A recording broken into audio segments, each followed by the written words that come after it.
Всех приветствую, меня зовут Ева, и сегодня я покажу, как сделать декоративный осенний настольный подсвечник. Я беру промышленное пенопластовое кольцо. Его я обматываю гофрированной бумагой, чтобы меньше были видны просветы сквозь декор, а также чтобы горячий клей не разъедал основу.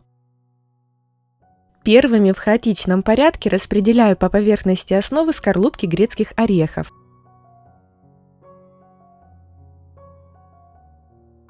Также хочу дополнить венок цветами. По трафарету вырезаю 3 детали цветка из оранжевого фоамирана. Каждую такую заготовку тонирую оранжевой масляной пастелью, а кончики заготовок тонирую зеленой масляной пастелью.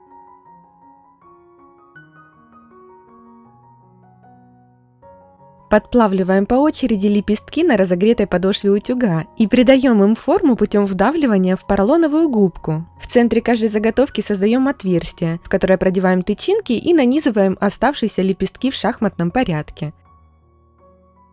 Всего я подготовила 3 таких цветочка, но хочу сделать еще один вид цветов из более яркого оранжевого фоамирана. Также вырезаю по трафарету 3 заготовки цветка, тонирую лепестки красной масляной пастелью, а кончики оттеняю коричневой масляной пастелью.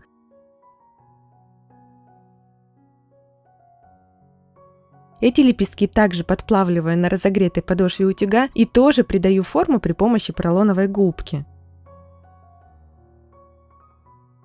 Нанизываем заготовки на тычинки в шахматном порядке. В итоге таких цветочков я также подготовила в количестве 3 штук. Распределяем цветы по поверхности венка.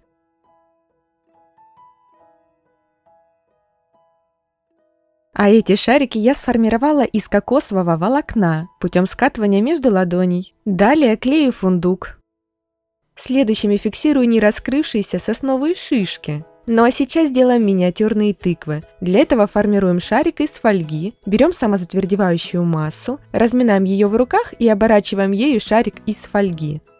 Чтобы сгладить неровности, шарик можно покатать между ладоней. Затем берем нож или пинцет и намечаем дольки будущей тыквы.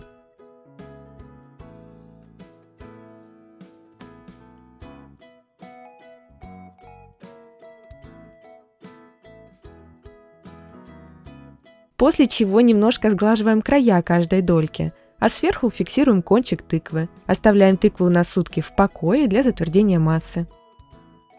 После просушки красим тыкву в желаемый цвет. Я выбрала ярко-оранжевую акриловую краску. Также тыкву оттеняю грязно-оранжевой краской, а ее хвостик крашу в коричневый цвет. В итоге получается вот такая тыковка. Эти тыквы также распределяем по поверхности изделия.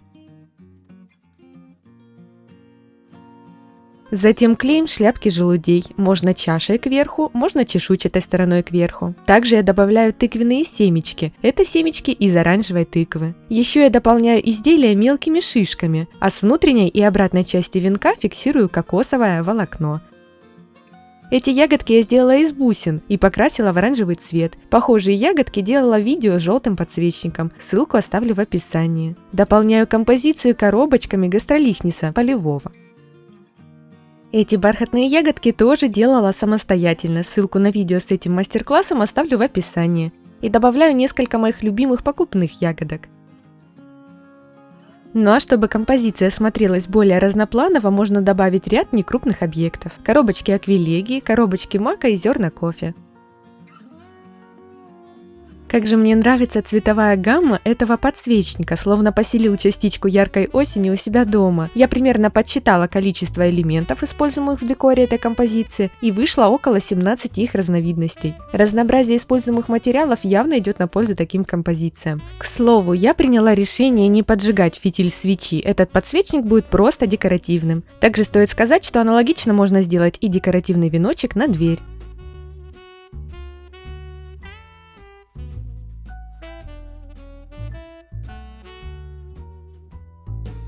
Мне будет очень приятна ваша поддержка в виде лайка данному видео, а также небольшого комментария под ним. Можно оставить просто смайлики, этого будет вполне достаточно. Но самое главное, берегите себя и своих близких. До новой встречи!